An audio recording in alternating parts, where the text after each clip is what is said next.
Assalamualaikum warahmatullahi wabarakatuh. Tuan-tuan, puan-puan yang dirahmati, yang dirindui ya juga.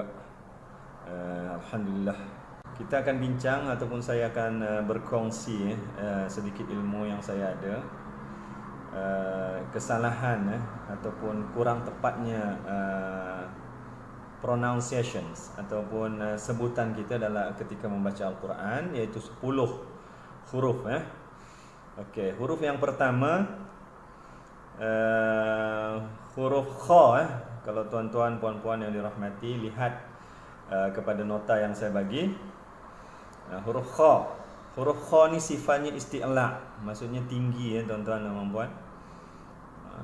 Dia punya sifat tu, oleh sebab dia isti'la tu, maka berserta sifat itu adalah sifat tebal, bunyinya berat.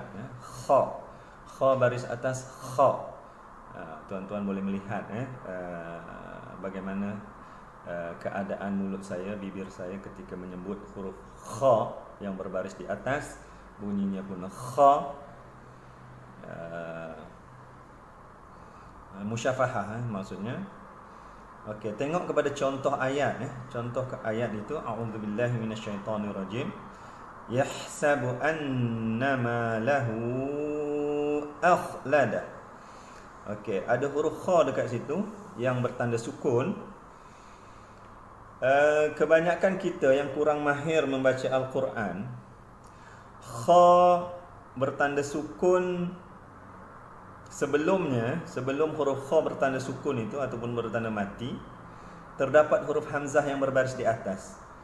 Okey, huruf hamzah berbaris di atas, bunyinya diambil daripada pangkal kerongkong, keluar daripada pangkal kerongkong, makhraj huruf hamzah berbaris di atas, hamzah berbaris di atas, bunyi Makanya tuan-tuan dan puan-puan, apabila bertemu dengan huruf kha yang bertanda mati ataupun sukun, dia akan berbunyi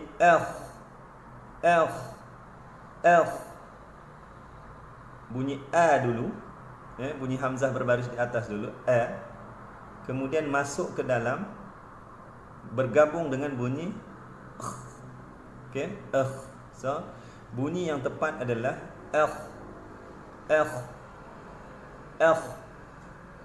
Kesilapan yang biasa berlaku tuan-tuan dan puan-puan dalam pada pembaca Al-Quran yang kurang mahir.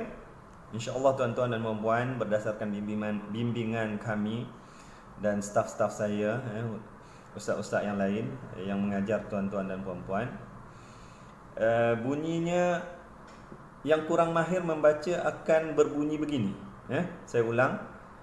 Kebiasaannya pembaca Al-Quran yang kurang mahir, bunyinya menjadi depan tu jadi bunyi dia akan baca yahsabu annama lahu akhladah. Gitu bunyinya sepatutnya akhladah.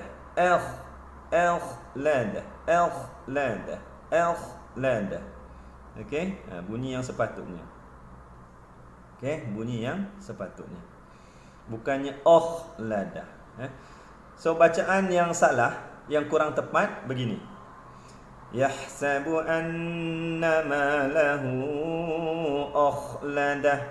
Bunyi bunyi ataupun bacaan yang tepat bunyinya begini.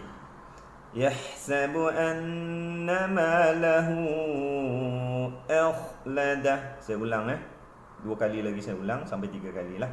Tadi yang pertama. Yang kedua saya ulang. Yahsabu annama, minta maaf Yahsabu annama lahu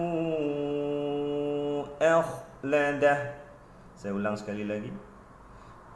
Yahsabu annama lahu akhladah. Tuan-tuan dan puan-puan, kita sambung tuan-tuan, tanpa memanjangkan bicara. Terus saja kita sambung kepada huruf ha. Masyarakat Melayu kita mengenali huruf ini sebagai huruf ha pedas. Huruf yang nombor 2 daripada nota yang saya bagi itu, dalam PDF file yang saya bagi itu. Okey, huruf ha pedas. Okey, ha pedas ni dalam masyarakat kita, tuan-tuan dan puan-puan, kebiasaannya lah pada pembaca Al-Quran yang belum mahir ataupun kurang mahir, sebutannya itu kita katakan kurang tepat ataupun salah apabila bertukar menjadi huruf ha. Huruf ha yang ini. Boleh nampak tuan-tuan dan puan-puan huruf ha yang ini, ha yang tak ada pedas ni. Ha yang pedas yang ni keluarnya daripada tengah-tengah kerongkong tuan-tuan dan puan-puan. Okey, keluarnya daripada tengah-tengah kerongkong. So ha pedas ini kebiasaannya tidak dibaca dengan sifat pedas dia itulah, ya. So contoh ayat yang saya bagi itu, bacaan dia, a'udzubillahi minasyaitonirrajim. Okey, faja'alahu ghutha'an ahwa. Dia bunyi tak ada pedas dekat perkataan ahwa tu. Sepatutnya perkataan itu berbunyi dengan ha pedas yang sukun. Okey, rujuk kepada nota. Boleh print lah ya tuan-tuan dan puan-puan, nota yang saya bagi. Ha sukun, ha pedas yang sukun. Sebelumnya huruf hamzah berbaris di atas, iaitu bunyi a. So hamzah baris atas bunyi a bergabung bunyi dengan ha pedas berbaris sukun ataupun mati. Okey, bertanda sukun ataupun mati. So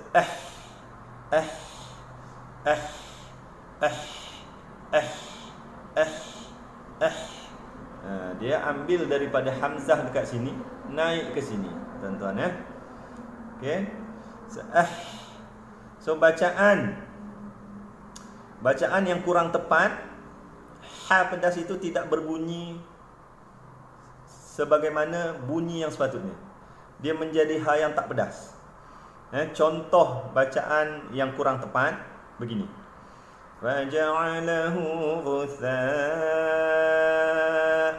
ahwa. Okey. Contoh bacaan yang tepat, tuan-tuan dan puan-puan, begini ya. Faja'alahu ghutha'an ahwa. Saya ulang. Faja'alahu ghutha'an ahwa. Faja'alahu ghutha'an ahwa. Okey, begitu ya tuan-tuan dan puan-puan. Seberingkas sajalah huruf ha pedas. Yang penting apabila kita membaca Al-Quran, bertemu dengan huruf ha pedas ini, zahirkan sifat pedas dia tu. Itu sifat pedas tu istilah bahasa Melayu lah. Kalau istilah Arabnya, kalau saya sebut pun kebanyakan kita tak ingat. Sebab sifat itu sifatnya, nama sifatnya dalam bahasa Arab. Susah nak ingat. Ataupun susah nak faham. So nak bagi mudah faham, kita sebut ketika membaca Al-Quran bertemu dengan huruf ha, zahirkan sifat pedas huruf ha pedas tersebut. Ini huruf yang ketiga menurut urutan, ya, menurut urutan nota yang saya bagi, iaitu huruf dal. Okey tuan-tuan puan-puan yang dirahmati, huruf dal ini sifatnya lembut, empuk, ringan saja sifatnya. So makhraj ataupun tempat keluar, kedudukan lidah ketika menyebut huruf dal, ya, hujung lidah kita tu kan, hujung lidah kita tu, tuan-tuan tahulah hujung lidah tuan-tuan dekat mana, ya. Alright, okay.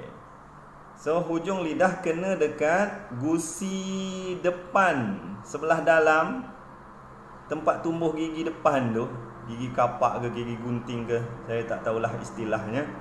Biasa orang panggil gigi gunting, gigi kapak lah. Ya, yang depan tu saya ada gigi tu. Okey, gigi dekat depan saya tu sebelah dalam.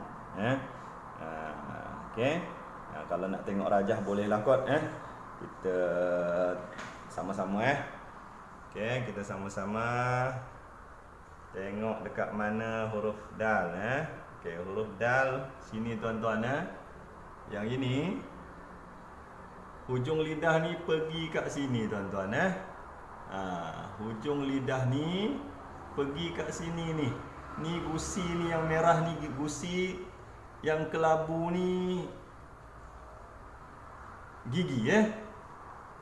Gigi kita ni insya-Allah diberus hari-hari putih lah. Ini kelabu pula gigi dia. Okey. Yang pentingnya ketika menyebut huruf dal, hujung lidah kena dekat ataupun dia touch, sentuh kepada bahagian ini, gusi dan gigi depan. InsyaAllah ya tuan-tuan. Okey, jadi sifatnya, sebutannya lembut saja, ringan saja. Contohnya ketika berbaris di atas da. Berbaris di bawah di. Berbaris di depan du. Okey. So contoh ayat yang saya bagi daripada surah Al-Ikhlas, ayat pertama. A'udzubillahi minasyaitonirrajim. Bismillahirrahmanirrahim. Makanya bunyinya qul huwallahu ahad. Okey, dekat situ, dekat hujung sekali surah Al-Ikhlas ayat pertama, qul huwallahu ahad. Hujung itu adalah huruf dal. Huruf dal itu bertanda tanwin. Tanwin dhammatain lah bahasa Arabnya tanda tu. Iaitu baris seperti 69. Tanda baris 69. Dal apabila bertanda baris 69 tu bunyinya dun. Tetapi ketika membaca ayat ini, kita matikan huruf dal tersebut. Makanya disebut ahad. Kenapa ada d dekat hujung? Sebabnya huruf dal ini adalah satu daripada 5 huruf yang ketika kita matikan atau kita sukunkan bacaannya, dia ada bunyi detak, ada bunyi pantulan sedikit. So ahad. Dia bukan ahad macam tu. So kebanyakan pembaca Al-Quran yang belum mahir ataupun kurang mahir, huruf dal itu berbunyi, kita kata oleh sebab kita orang Melayu, berbunyi Melayu lah. Ahad. Sebab apa tuan-tuan berbunyi Melayu? Sebab kedudukan lidah yang tidak betul, tidak tepat. Lidah kita pergi langit-langit keras ketika menyebut huruf dal. Sepatutnya lidah kita, hujung lidah kita menyentuh gusi depan gigi itu. Yang seperti yang telah saya tunjukkan tadilah, carta di belakang. Okey. So bacaan yang kurang tepat, berbunyi sedikit kemelayuan ataupun banyak kemelayuannya begini. Qul huwallahu ahad. Qul huwallahu ahad. Macam itulah kebiasaannya. Saya ulang bunyi kemelayuan sikit. Qul huwallahu ahad. Okey, kita nak bunyi Arab lah. Okey. Kita nak bunyi Arab. Qul huwallahu ahad. Saya ulang. Qul huwallahu ahad. Saya ulang. Qul huwallahu ahad. Demikian tuan-tuan. Okey, huruf yang seterusnya huruf dad. Huruf dad. Okey, huruf dad ini makhrajnya. biasanya masyarakat kita salah parking Salah parking apa tuan-tuan? Bukan kereta, bukan motor Salah parking lidah. Dia ada tempat parking lidah kita tu ketika menyebut setiap huruf. Tiap-tiap huruf dalam huruf Al-Quran, lidah kita ada tempat parking sendiri. Contoh itulah. Ni Rajah ni nak tunjuk tempat parking setiap huruf dalam Al-Quran Okey. Huruf Dhad parkingnya dekat mana tuan-tuan dan puan-puan? Okey, ini lidah, bayangkan ini lidah. Okey, huruf Dhad tepi lidah ni, yang saya tunjuk ni kiri ataupun kanan. Okey, kalau kiri, saya biasanya kiri terpulang pada keselesaan tuan-tuan dan puan-puan. Okey, saya biasa kiri.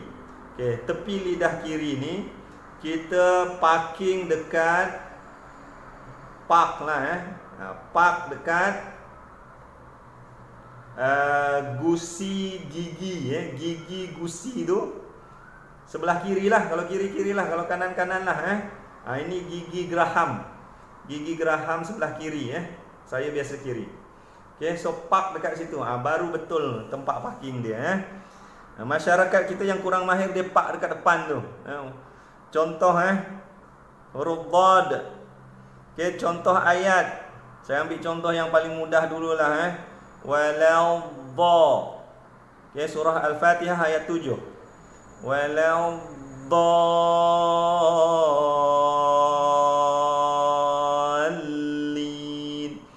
Biasa bila parking duduk depan, waladdallin. Itu lidah dia salah parking Dia parking dekat depan tu. Waladdo, bunyi do juga. Tapi do lah, do. Do dengan do.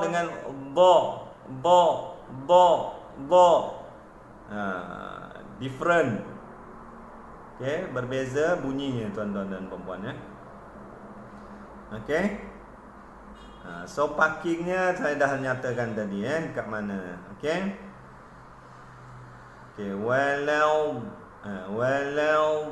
dhalin.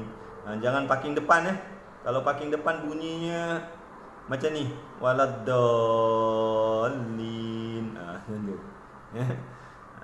Okay, tengok contoh ayat yang saya bagi tu. A'udzubillahi minasyaitonirrajim. Wala tahadduna ala. Okay. Okay, sehingga akhir ayat ta'amil miskin. Okay. Okay. So bacaannya bukan wala, bacaan yang salah kurang tepat. Wala tahaddu. Bukan macam tu bukan du. Okay, dia bacaan yang lebih tepat adalah begini saya ulang 3 kali bacaan yang lebih tepat. Wala tahadduna ala ta'amil miskin. Saya ulang sekali lagi. Wala tahadduna ala ta'amil miskin. Okay, sekali lagi untuk sama-sama kita belajar. Wala tahadduna ala ta'amil miskin. Huruf seterusnya pendek je cerita. Terus Ain. Huruf Ain ambil dekat ke tengah-tengah kerongkong tuan-tuan dan puan-puan. Ain So jangan berubah menjadi hamzah sebab Ain ini dalam bahasa kita tak ada, tidak wujud bunyi huruf Ain dalam bahasa Melayu. Bahasa Inggeris pun tidak wujud bunyi Ain ini. Ini Arab saja yang setahu saya. Okay. So ain dia ada lemak-lemak dia tu. Ain baris atas a, baris bawah ain, baris depan au. Au. Cumanya dalam masyarakat kita dia berubah kebiasaannya lah berubah menjadi huruf hamzah. Contoh ayat contoh ayat a'udzu billahi minasyaitonir rajim wa yamna'u sepatutnya wa yamna'unal ma'un. Kebiasaannya bacaan yang kurang tepat ataupun salah dia baca bertukar huruf ain itu bertukar menjadi hamzah. Contoh bacaan yang kurang tepat ataupun salah begini. Wa yamna'unal ma'un. Dia bertukar menjadi hamzah. So satu kesalahan besar apabila membaca Al-Quran, huruf itu bertukar. Sebab dekat-dekat je ni, tuan-tuan dan puan-puan, dekat-dekat. Hamzah dekat bawah ni, ain dekat atas tengah-tengah kerongkong. Okay. So bukan bacaan yang salah. Wa yamna'unal ma'un, ain telah bertukar menjadi huruf hamzah. Okay, bacaan yang betul wa yamna'unal ma'un, wa yamna'unal ma'un, wa yamna'unal ma'un. Okey, huruf ain ni sifatnya tawasud, sederhana di pertengahan tuan-tuan dan puan-puan. So ada juga pembaca Al-Quran yang saya dengar ain itu terlalu ke dalam, terlalu ditekan. Kita kata kalau begitu dia macam ni contoh macam ni. Wa yamna'unal ma'un. Saya ulang contoh bacaan yang huruf ain itu ditekan kuat sangat ditekan, diambil ataupun ditekan kuat sangat, menjadikan dia macam berat untuk disebut. Contoh wa yamna'unal ma'un. Kita kata bacaan yang demikian, yang huruf ain itu terlalu ditekan, makhraj betul sifatnya kurang tepat. Sebab sifat huruf ain ini sederhana, tawasud. So relax saja. Wa yamna'unal ma'un. Satu lagi dalam masyarakat kita, huruf ain ini didengungkan, dia ada sengau, bunyi sengau huruf ain tidak perlu naik ke hidung. Sebab kalau sengau tu dia naik ke hidung. Contoh macam ni. Wa yamna'unal ma'un. Boleh dengar Wa yamna'unal ma'un. Itu pada saya lah. Saya biasa mengajar kalau bunyi un itu bukan ain tu, itu hamzah sengau namanya. Itu hamzah sengau. Dia tak keluar daripada tengah-tengah kerongkong seperti mana sepatutnya huruf ain. Dia keluar ikut hidung. Kedengaran macam ain, tapi pada saya itu hamzah sengau. So belajarlah bersungguh-sungguh tuan-tuan dan puan-puan. Huruf seterusnya kita bincang huruf ta, tuan-tuan, puan-puan, huruf ta. Okey, nak sebut huruf ta ni, hujung lidah kita kena dekat gusi depan gigi sebelah dalam tu, huruf ta, huruf ta. Okey. So maksudnya tebal huruf ta ni, ketika menyebut huruf ta ni harus kedengaran tebal. Untuk membezakan dengan huruf ta. Ta dengan ta, tuan-tuan dan puan-puan, ta dengan ta, makhraj huruf, kedudukan lidah, kita nak parking hujung lidah tu sama, parking hujung lidah, ke gusi depan sebelah dalam. Dia to dengan ta, tempat parking hujung lidah tu sama. Cumanya ta nipis, to tebal. So ketika menyebut huruf to, harus kedengaran tebal. Okey, dia to, to, to. Baris atas to lah. Nama huruf to, baris atas pun to. Okey. So contoh ayat yang saya bagi itu adalah surah At-Tariq. Surah At-Tariq. Okey, ayat pertama dengan ayat kedua ada huruf ta dekat situ. Saya bacakan. Biasanya masyarakat kita tak tebal.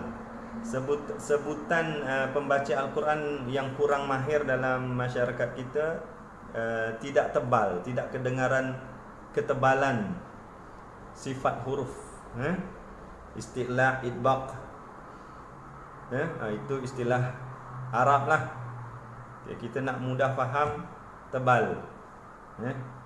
Bunyi dia berat. Okay. Heavy sound. Okay. Okay, to. So saya baca, kebiasaannya masyarakat kita yang kurang mahir ataupun sebutan yang kurang tepat, dia tak ada kedengaran ketebalan tu. Dia bunyi macam ni je. Biasa je, to je tu. Macam to, to. Macam kita sebut perkataan tolak. To, lak, lak, tolak. To. Dia kena to. Okey. So makanya bacaan yang kurang tepat surah At-Tariq ayat 1 dan 2, saya bacakan bacaan yang kurang tepat. Contoh bacaan yang kurang tepat. A'udzubillahi minasyaitonirrajim. Bismillahirrahmanirrahim. Ayat pertama, was-samaa'i wat-tariq. Dia baca to je, to biasa, to.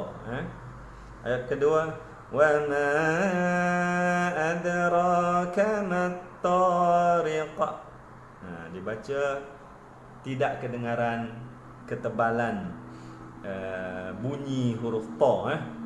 Okey, bacaan yang tepat adalah was-samaa'i wat-tariq. Saya ulang was-samaa'i wat-tariq. Sekali lagi, was-samaa'i wat-tariq.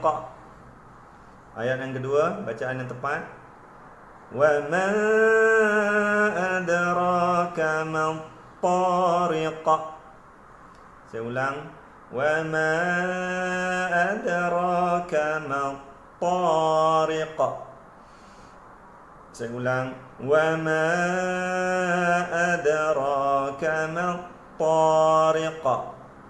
Yang penting huruf to harus kedengaran sifat tebalnya ketika kita melafazkan huruf tersebut, insya-Allah. So huruf seterusnya huruf dha. Huruf dha. Syarat kemenjadian sebutan huruf dha ni keluar hujung lidah seperti huruf zal juga. Masyarakat kita bercakap tak pernah keluar lidah. Sebab tu mengaji Al-Quran, ketika menyebut huruf dha dengan zal, keluar hujung lidah. Keluar hujung lidah. Cumanya yang video yang pernah kita dah bincang sebelum ini, huruf zal itu nipis ringan. Huruf zal nipis ringan. Zal baris atas bunyi za. Huruf dha keluar lidah juga, cumanya dia bunyi o ketika berbaris di atas. Dia o lah, baris atas tu jadi o. So dha baris atas bunyinya dha. Baris bawah zi. Zi. Tebal bukan zi. Kalau zi tu zal. Zal. Zal. Okey, beza tuan-tuan dan puan-puan. Walaupun makhraj huruf sama antara huruf zal dengan huruf dha, makhrajnya sama, tapi dia dibezakan oleh bunyi pun sama, cuma dibezakan oleh tebal dengan nipis sebutan. Okey, zal baris bawah zi, nipis ringan. Dha baris bawah zi, tebal sebutan. Boleh Boleh dapat tuan-tuan dan puan-puan? Saya ulang. Zal baris bawah bunyinya zi, nipis ringan. Okey. Dha baris bawah bunyinya zi, tebal, berat. Itu beza dia. Bunyi hampir sama zi juga, cuma zal baris bawah zi, dha baris bawah zi. Okey. So maksudnya huruf dha ini harus kedengaran tebal, keluar lidah dan bunyinya tebal dan beratlah, Okey, contoh ayat yang diberi adalah a'udzubillahi minasyaitonirrajim. فَأَنذَرْتُكُمْ نَارًا تَلَظَّى. Okey, saya ulang. Biasanya masyarakat kita dia tak keluar lidah dan tak tebal. Dia macam jadi bunyi huruf biasa je. Huruf Z dengan huruf O. So Z dengan O, zo. Dia macam bunyi macam itulah. So maka bacaan yang kurang tepat akan berbunyi begini. فَأَنذَرْتُكُمْ نَارًا تَلَظَّى. Dia bunyi talazza, za bunyi macam tu. Bunyi yang tepat harus dikeluarkan lidah dan tebal. Contoh macam ni. فَأَنذَرْتُكُمْ نَارًا تَلَظَّى.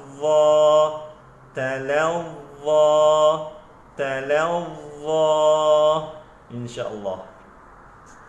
Dalam masyarakat kita, ketika kita bercakap dalam bahasa Melayu, tak pernah kita keluar lidah. So huruf zal ini syarat utamanya adalah keluar sedikit hujung lidah di antara dua gigi atas dan gigi bawah. Zal. Okey. Zal. Okey. Sifatnya ringan. Sebab kita nak bezakan dengan huruf zai. Huruf zai lidah di dalam, tidak perlu dikeluarkan. Okey. Huruf zal perlu mengeluarkan lidah. Okey, kebanyakan pembaca Al-Quran yang belum begitu mahir ataupun yang tidak pergi belajar tajwid secara formal, lidah tidak keluar, menyebabkan ia boleh bertukar kepada huruf zai. Okey, contoh ayat fadzakkir. Okey, fadzakkir, a'udzubillahi minasyaitonirrajim. Contoh ayat yang saya bagi pada nota, fadzakkir inna fa'atiz dzikra. Ada dua huruf zal dekat situ. Okey, boleh rujuk pada nota. So cara bacaan yang salah, cara bacaan yang salah adalah apabila huruf zal tersebut menyebut ketika menyebut melafazkan huruf zal tersebut, kita tidak mengeluarkan hujung sedikit hujung lidah kita. So bila tak keluar, dia bertukar menjadi huruf zai. Membaca Al-Quran bila bertukar huruf merupakan satu kesalahan besar, lahnun jali. Okey. So saya contoh bacaan yang tidak tepat ataupun salah.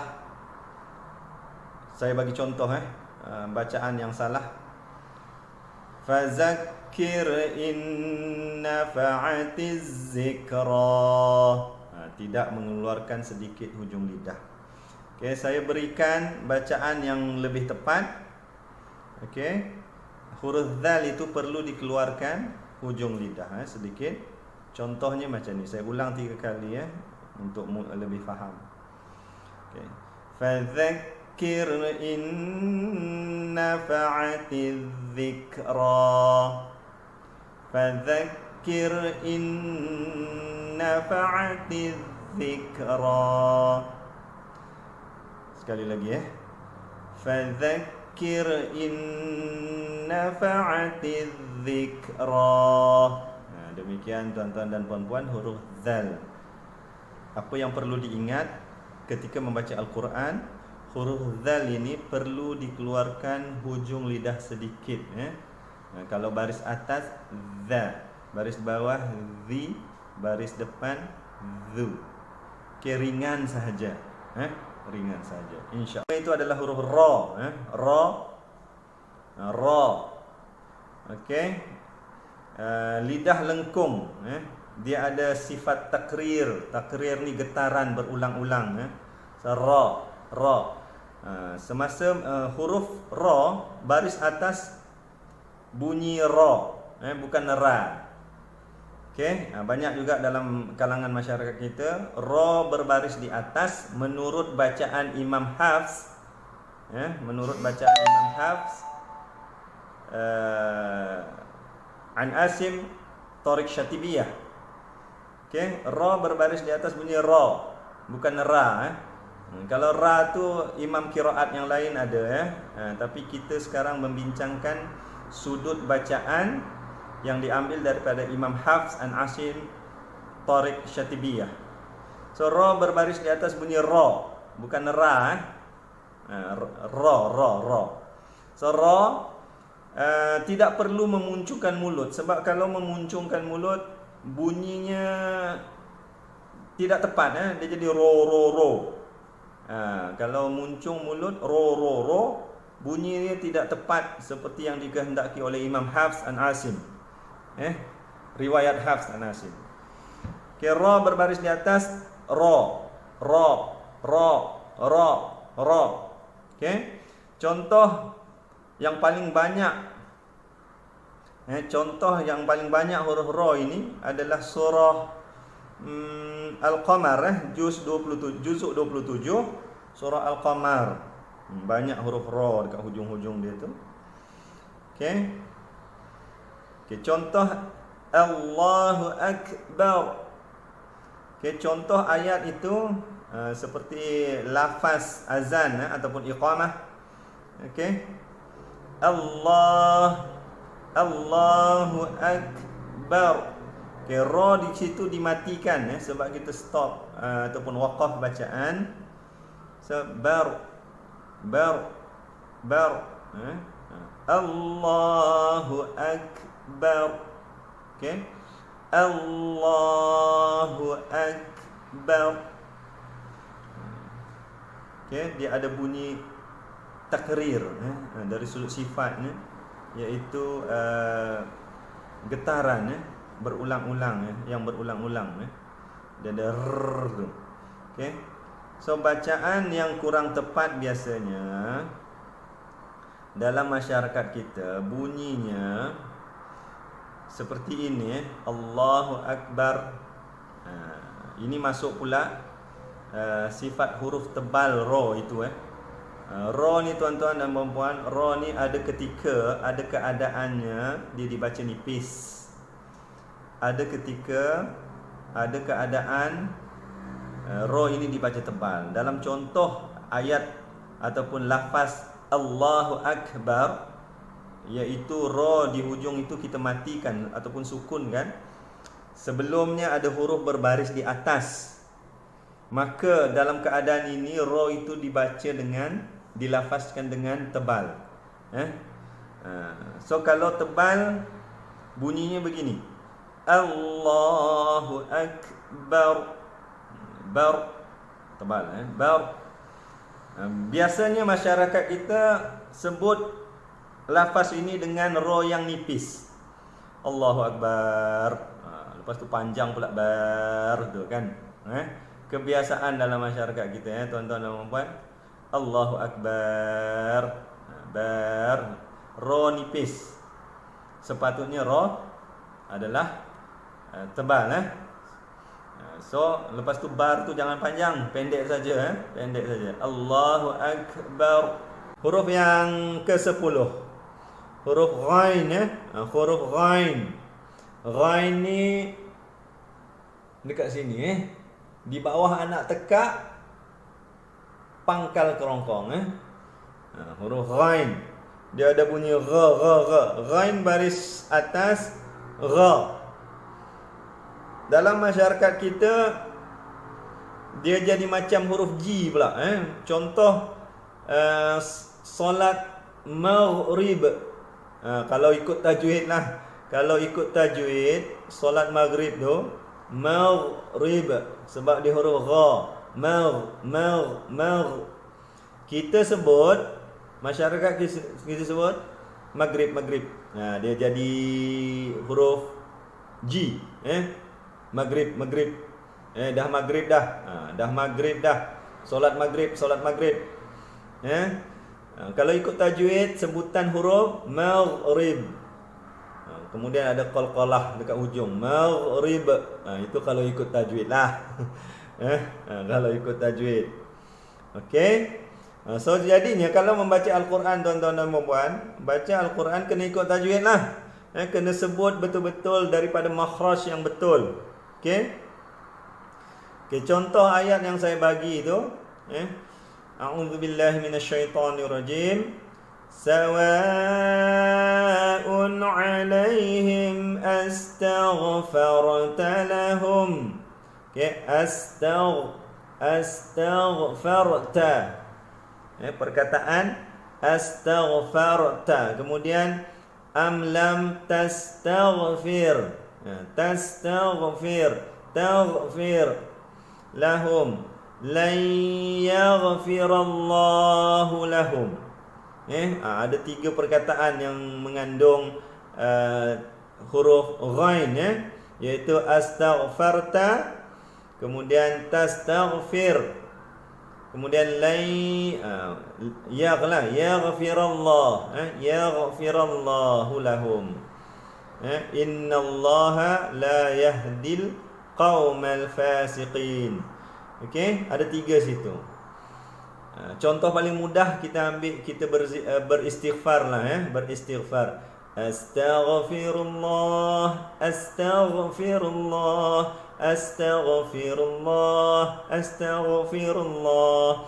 Dekat situ astaghfirullah. So ketika membaca Al-Quran dia ada so astaghfirullah. Astaghfirullah. Dalam masyarakat kita seperti saya sebut tadi, dalam perkataan maghrib dia jadi huruf G. Maghrib. So kena sebut maghrib. Tapi kita solat maghrib tu tak payahlah sebut macam tu. Sebab dia tak adalah terikat sangat dengan hukum tajwid. Kita bicara sekarang ni ketika kita membaca Al-Quran. Ketika membaca Al-Quran, tuan-tuan dan puan-puan, kita terikat dengan hukum tajwid. Sebab membaca Al-Quran dengan bertajwid itu hukumnya fardu ain. Okey, sebab tu kita sama-sama kena belajar bersungguh-sungguh tajwid ni, sebab dia connection atau hubungan dia dengan Al-Quran itu direct daripada Allah. So kena belajar sungguh-sungguh dan kena jaga sungguh-sungguh dan kena memartabatkan Al-Quran itu sesuai dengan martabat Al-Quran itu yang tinggi sifatnya, martabatnya. Okey. So saya bacakanlah dapat saya bacakanlah contoh ayat tu.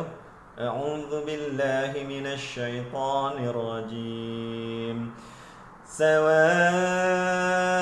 'alaihim astaghfarta lahum am lam tastaghfir lahum lan يغفر الله لهم إن الله لا يهدي القوم الفاسقين.